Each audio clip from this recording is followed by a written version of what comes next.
Hi, and welcome to the Feeling Lighter podcast. I'm Katie, here with the fabulous co host Lisa, where we are shedding old beliefs that no longer serve us one episode at a time. Because, as we like to remind people, how you feel about yourself actually changes everything in your life. Yes, it Believe it or does. not. So, we're really excited about today's guest, Kristina. I actually saw her at an event once, at Dr. Shafali's event. She was hysterical, but also super real and authentic. So, Mhm. it's going to be a great conversation. Why don't you want to do her bio, I Lisa? do. I'm All really right. excited for this. All right. After immigrating to America from Croatia during the war in her homeland and later facing more challenges divorce, single parenting, poverty, mental health challenges Christina's goal became clear: to be for others what she needed when she was at her lowest. In 2011, when Oprah crowned Christina the winner of Mark Burnett's reality TV competition, Oprah Search for the Next TV Star, Oprah said, "What is the thing that's so charming and charismatic and connected to the audience that makes you feel like, I know her, I want to be her, I'm like her?" Christina has all of that. She is an It Plus girl, and I want to watch her. Mm. Since working with Oprah, Christina has branched out on her own, creating videos about juggling all of life's challenges and encouraging her audience to prioritize their mental health. She has quickly become a viral sensation with 2.9 million Facebook Whoa. followers, over 670,000 Instagram followers, and more than a billion video views. Whoa. Whew. Christina's first book, Hold On, But Don't Hold Still, has been translated to 7 languages. Her second book, I Can Fix This and Other Lies I've Told Myself While Parenting My Struggling Child, is set to be released May 21st, 2004. Kristina Kuzmic, thank you for being here. Thank you so much for having me. We gotta share that it's a first. When we picked up the line, you're like, "Hi, I'm calling from the comedy club. I'm about to perform," and I was like, "This is incredible." I love I'm it. secure. What comedy club are you at right now? I'm in Tacoma, Washington tonight, but I'm on a 22 city tour. So Nice. weird places I'm doing interviews from. I love it. I love it. I saw your schedule. You'll be in my city in July. I'm going to try to come and see you. Yeah. Oh my gosh. Wonderful. Email me. I'll get you comp Love. tickets. Okay. Thank you. Wonderful. Well, one of my favorite things that you do, Kristina, is you address really meaningful topics, important topics, through humor. And so I would like to start by asking, like, how did you even start doing this? Like, how did you discover that this is a great way to connect with people about really serious things through comedy? I mean, I think I always sort of got through hard stuff in life, finding humor. When I was 12, a war started in Croatia. Mhm. And at the same time, my grandfather had a heart attack in front of me, and I had to be the one to call the ambulance.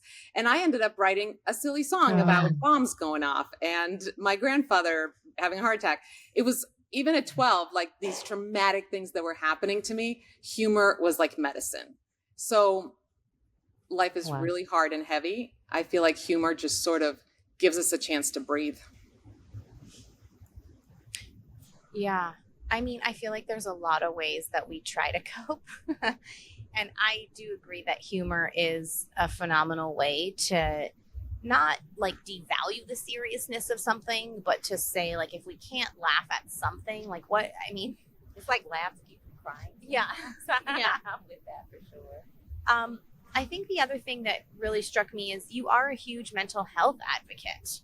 And I know you've gone through a lot, like with your own child, and that has, I mean, any parent who has a child that struggles with anything, it just, sometimes that can be the most, I mean, I personally think that is the most unbearable thing to be dealing with when your child isn't doing well. Yeah. What do you even do? Life feels incredibly overwhelming. Yeah. And so share a little bit, if you want, about that journey and like what you, when you say you're advocating for mental health, like what does that mean to you? What are you telling people to be aware of? Like, what is your message around that? Sure. So, I've struggled with my mental health in the past, but when, like you said, when it's your kid, it's a different game because we love our children and our job is to help them and support them. And when your kid is really struggling the way mine was, suicidal, and I had to call the police on him at one point, he was hospitalized, I felt so lost. And I had to realize that I actually don't have any control over this, which is a terrifying thing for a mother to have to accept. And I'm so proud of him. We wrote this book, my new book that's coming out together. He actually wrote the last chapter by himself. So you hear from mother, but then you hear from the teen. And I'm proud of him because he talks about it so openly. Wow. And I think that's the first step with mental health. We have to get rid of the shame. I think shame is killing our kids. I think there are a lot of people who would still be here, adults and children, if we could just get rid of the shame. So that's why I want to be loud and open and vulnerable and just give people permission. This is nothing to be embarrassed about. This is just part of being a human. Right. Yeah. What was funny, Lisa and I did another episode recently that was talking about when you are a woman and you're like struggling with what Lisa and I often struggle with around perfectionism and holding it all together. It's like that container is sealed so tight that shame does prevent you from saying, I'm messy. Yeah. And like things are hard and like I don't have everything together. And so giving people permission to just say life is messy, and many of us struggle, if not all of us struggle with mental health at some time. And so I don't know how we can create less shame around that. Like, is it just simply giving people permission to find a safe person to talk to? Like, what do you, like, where would you tell someone to go when they're saying, I do feel like I'm struggling, but I don't even know what to do with that because I feel so much shame around it and I don't want to have to talk about that. Yeah. I mean, I think what I'm trying to do in my little world, like people that come to my shows or read my books, is, like I said, I want to be open about it. I think that's how we encourage other people, right?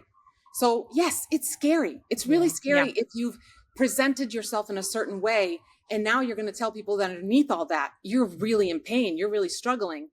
That's a hard step. But let me tell you, once you make that step, you feel so much freer. I mean, there were so many things when my son was struggling that I was like, oh, I don't want people to know this. I don't want people to know that. And then the minute I actually found the guts to say it out loud, I was like, oh my gosh, it makes me realize I'm actually very much okay with our messy truth. I'm actually very much okay with our authentic story. So just take that as uncomfortable as it feels, say it to a friend, to a loved one, to a therapist, say it out loud. That's where it starts. It sounds like you feel lighter after you like say the thing and get it off your chest and reach out for the help and the support that you need. Yeah, I really love that. I want to talk about go ahead. Oh, I was just going to ask you if I can say a quick story about that. Yeah, yes, please. Always. So, I'm at this is a few years ago, I'm at a Trader Joe's parking lot and I see this woman who our kids were friends in elementary school and I haven't seen her since and our boys hadn't played since. And she runs up to me and we're catching up and she goes, can you believe our sons are graduating this year? Oh my gosh, are you going to have a big party? Are you going to do something with family? And everything inside me wanted to just make some vague answer. And instead I decided to meet that moment with ease and truth. And I said, my son is not graduating. And she immediately was like, oh my gosh, embarrassed and flustered. And I said, no, it's okay. He had mental health struggles. He's prioritizing that. I'm really proud of him and I hope he's proud of himself too. And I got in the car after that conversation and I felt so good that I didn't have to pretend and I didn't have to excuse or make up some story to make my family look more perfect. It felt so good to just stand in my truth. So I know it's scary, but it is so empowering. Ooh, I got goosebumps. I love that. I love that you were just willing to be honest because I think we do. Some of it is like, I don't know, upbringing, right? I know like my elders, like my mom, grandma, they're, when they were coming up, it was kind of like what happens in this house stays in this house and don't share all your business and don't tell people things that, can be embarrassing or hurtful. But I kind of rebelled against all of that. I'm kind of an open book and I've definitely been called an oversharer before. But I do feel like the same thing you said. It's like an unweighting when you just let go and you just tell your truth. And that doesn't mean you tell everyone in the streets, but when you have the opportunity, you open up and you're honest instead of making up a lie or some story. I think that is really great. And I think it's a very not super popular way to parent, but I'm proud that you're doing that. Well, and I think this is a good time to highlight. I mean, in my own journey with one of my children who has really struggled, I was in the holistic wellness space for so long. And so mental health labels kind of were not allowed, because if you have this, then it's really just that you need to fix your gut, or you need to fix this, or you need to fix that, or you need to fix this. And so I just tried to fix her for 10 years. And then I finally said, like, I'm so tired and I just can't adhere to this identity of fixing and that it's just her gut or it's just this thing anymore. Yeah. And I remember going into the neuropsyche vow and they were going to I could tell that this neuropsychologist was nervous to tell me all the diagnostics. And I had told my husband before we went in, I already know what's going on. And he was kind of like, you do? And I was like, yeah. It's like once I was ready to just go there, I already knew everything that she was going to say. And she literally said every single thing that I said to him. He thought that I had had a call with her on the phone. But it was just, that was more for me than it was for her. Because it's like I was trying to fix her, and I was trying to pretend that this thing wasn't going on, because I didn't want to I didn't want to have to put my child on a medication. Right. Because I was in the holistic wellness space and that was frowned upon, and I was doing it the wrong way if I did it that way. But then I realized, if my number one goal is to meet her needs, then I'm not meeting her needs by sticking to my identity. And I believe that children are a reflection of the work that we need to do, and we get to take the opportunity to listen to their cues and to lean in and do it, or to stay stuck in an identity that doesn't serve us and likely will not serve them. And when she told us everything, I felt like I was released from this jail that I had put myself in. Mm-hmm. And the only person who was really suffering was me and her, right? So I commend you for the work that you're doing, because it gives other people permission to say, my child's not well too, and they need help, and I don't have to stay locked into the identity that I'm a failure if I get help. Yeah, and I think That's the good. whole, where do you, I think the whole what will people think? No, go ahead. Sorry. I think the whole what will people think, which I grew up with also, is, if you think about it, is so abusive to ourselves. It is so abusive, because if you are living your life with that dark cloud, what will people think? You are never able to be completely authentic. And how are you supposed to prioritize your mental health or be a good model of that and a good support system for your kid if you can never actually stand in your own truth? Because what will people think? Yeah, that is a dark cloud that none of us need. I want to go back to this idea of fixing things, and in light of your new book that's coming out soon, where do you think that whole idea comes from? That we can fix all of the things with our kids? Is it something, I don't know, that was passed down generationally? Is it we're just trying to be super mom? Is it really just worried about what other people will say or think? Where do you think that whole notion that we should, especially as mothers, be trying to fix our kids and fix everything? I think it's kind of all of those things you mentioned. A lot of us grew up with parents who weren't honest about how hard this is and weren't vulnerable with us. So we didn't hear that they were lost. We just thought they just know all the answers. And really behind the scenes, they're feeling clueless and lost. And then I think there's pressure from society, social media, whoever, to be a certain type of parent. And I think we put pressure on ourselves because this is my child. I brought this child into the world. I should know how to best support, how to help. I should have all these answers because that's my job. If I can't do that, I am a failure. I have failed my child. And one of the first things I had to accept is I can't fix it. That's why my book is called I Can Fix It, and Other Lies I Told Myself. I can't fix it. And what that attitude of I can fix it did, it threw me into fear mode and control mode. And that did no good for either my son or I. It was just detrimental. So I had to really sort of learn to pivot and redefine what parenting is and go, okay, I'm just here to learn alongside you. And you're the only expert at being you. So guide me. And I'm going to come from a place of curiosity instead of a place of assumption. And I'm going to listen more than I'm going to talk. And I'm going to try to push my fear aside when I'm talking to you so that at least one of us can be steady in this chaos we're living in. And that takes a lot of work. And I still struggle with that. But again, just like the what will people think, that pressure that we have to know it all and we have to be perfect and we have to fix it is so cruel to ourselves. You would never expect somebody to, for example, who has never knitted before, to suddenly knit a perfect sweater. But yet we are faced with new challenges every day that we've never done before. And somehow we beat ourselves up if we don't have all the answers and can't do it perfectly. It's unfair. We have to stop being kinder to ourselves. Oh my gosh. Is that why you refer to yourself as like a parenting non-expert? It's just this idea that you're always learning, you don't have the answers, or where does that come from? Yes, I'm very clear that no matter how much work I put in, I will never be an expert. And again, just like me being honest about, our story and our chaos in our lives and my son being honest, there's also freedom in admitting I don't know. I don't think that makes me weak. Yeah. I think that feels empowering to me to say, I don't know. That, to me, that's not a weakness. That's I think we did, a lot of us grew up with parents who were like, I'm the parent and I know best.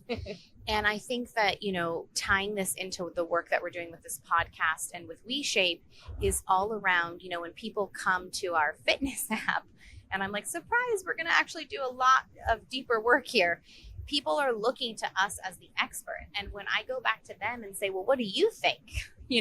What do you think your body needs? It's like we are not used to that idea that no one's really the expert and it's okay to look within to see how I can best help myself. Right. Yeah. I think that we're constantly looking for the expert. And I think that in a way, sometimes we need that. Like if I have an accident and I need brain surgery, I'd probably like the expert to do that.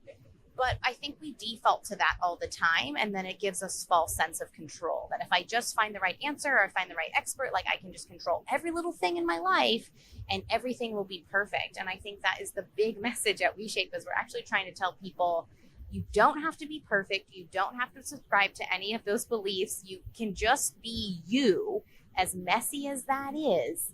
And that's actually probably going to feel better than trying to hold it all together and have the perfect, quote unquote, whatever weight you think is perfect, or have the diet that you think is going to, it's like, none of that is going to make you happy. I think that the thing that's going to make you feel the best is the most authentic version of you, which will be very messy. And that's so hard to accept. Yeah. And I think that in parenting, when we take that approach of, I need to know the answers and I need to fix this, we're actually sort of damaging a little bit the connection with our child. Because we're God, right? Oh, and we're just going to control this. And I feel so much more connected to my kid, which, by the way, connection will always lead to progress and health and all that stuff. My son started getting better and our relationship started getting better when instead of controlling, I start connecting. And so instead of I need to fix this, I would sit with him and I would say, help me understand what it's like to be you. And it's a beautiful thing to ask somebody. Have them, are you doing well? Those are kind of like these shallow answers. With my little one, my 9-year-old, I recently asked him, hey, walk me through your day. And then as he was telling me, okay, I get up and I'm like, okay, what are you feeling? Are you excited about school? Are you scared? We learn so much just from asking these questions instead of just assuming we know how to fix things. And now with my oldest son, and he still has bad days because mental health, is always an up and down thing.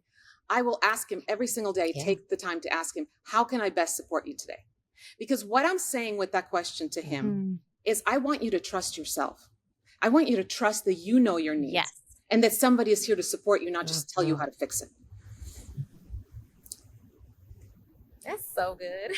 I'm like questioning all my parenting now because it's such a different approach. but I share a lot of that same sentiment as like really talking to my kids and letting them know like I'm not perfect. I don't know the answer, but you know more about you than I do. You know what I mean? Like you've lived in your body your whole life and I never have. Same thing I tell like clients when we're talking about movement. I've never lived in your body. I don't know what this feels like to you. Tell me, and then maybe I can help. We can co-create adjustments and modifications that make better sense for you. And I do try to do that with my kids, not quite as intentionally as I think I should listening to you. So very grateful for this conversation, but I think it's a beautiful way to approach parenthood in a lot of things, really, right? Well, because we really, I do think, want to learn how, and these, like I said, when people come to WeShape and they want that expert advice on what they should be doing with their body and stuff, I'm like, oh, this starts well before this. This starts because we often are trained to not trust what we know is best for our body, right? Is to not know what's best for our mental health. That starts in childhood. And it does start in childhood because we are always seeing that the authority figure in our life knows us better than we know ourselves. And I agree that like the authority figure in your life should be a pillar of support and a pillar of strength in a lot of ways of like, you don't have to figure it out. I'm going to help you figure it out.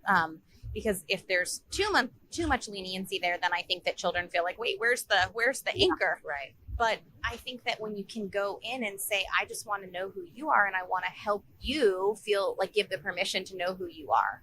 And I'll just be along the journey, like as a stable adult for you. What a different childhood that would be.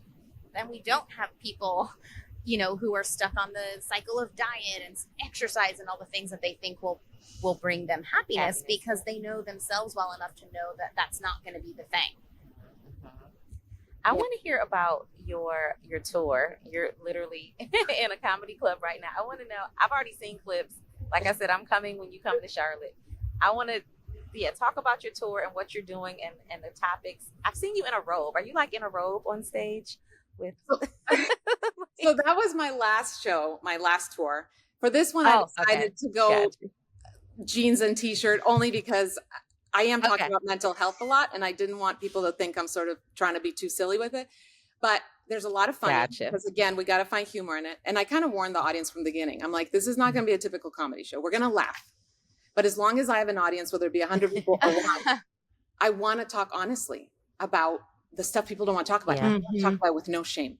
And so I sort of warn them ahead of time. And I sort of take the audience through this ride of let's laugh about this. And now let's get real vulnerable. Let's laugh and let's sort of giving them these breaks of humor, but also trying to leave them with something to think about and hopefully empowering them to leave the show and feel like, wait, I can talk about my messy stuff. It's not embarrassing. Yeah. I love that. Well, I think we really appreciate the work that you're doing because giving people permission to be their messy selves and taking the shame out of all of these conversations and just feeling the safety, like, oh, there are people out there who are willing to have these without judgment, I think is an incredible first step towards a really important issue in our current day culture. So I commend you for the work that you're doing and the approach that you have and the way that you're doing it. But before we let you go, Kristina, we have to ask you the big question we ask all of our guests at the Feeling Lighter podcast, which is, what is a belief that you once had that you no longer have that has impacted your life in a really meaningful way? Good mothers are selfless. I hate the word selfless now because I was raised by women who just served and cooked and took these mothers who were just always just concerned with their kids, taking care of everybody, and everybody praised them and called them selfless. And I looked up the word selfless, and it means having more concern for others than yourself or having no concern for self. And how is a mother or any parent supposed to be healthy, support anybody if they have no concern for self? And why do I have to have more concern for my kid than myself? Why can't it be equal? Why does one have to be greater than the other? Why can't I have the same passion and love for myself and my own health as I do for my child? So I don't think good mothers have to be selfless. I think good mothers need to take really, really, really good care of the most important person in their child's life, and that's them. Ooh, that is so good. A couple years ago, I wrote a blog that said why I never want my kids to refer to me as selfless. And it's the exact same thing. So like, talk about alignment. I love that. It makes so much sense. And yeah, we want to be models for them. I don't want my children to grow up and be selfless. I want you to care for yourself, take good care of yourself, and model that for your children or for your friends or for the world. So thank you for that. Can you tell our listeners how they can keep up with you, follow you, come see you on tour, all the things? Yeah, so on social media, I'm at Kristina with a K, last name Kuzmic. And then if you go to my website, KristinaKuzmic.com, you can find all the tour dates. And please, please, please, if you have a child who's struggling or a spouse or friend or you're struggling, I hope that you will read my book, I Can Fix This. And especially if you are a parent, read the chapter that my son wrote, because it's really, I learned a lot reading his chapter, things I didn't even know. So I just hope it helps some families. I'm sure it will. Well, thank you so much, Kristina. Good luck with the rest of your tour, and we can't wait to catch up with you another time. And thank you to everyone listening. Don't forget to check out Kristina's 2 books, and we will see you next week.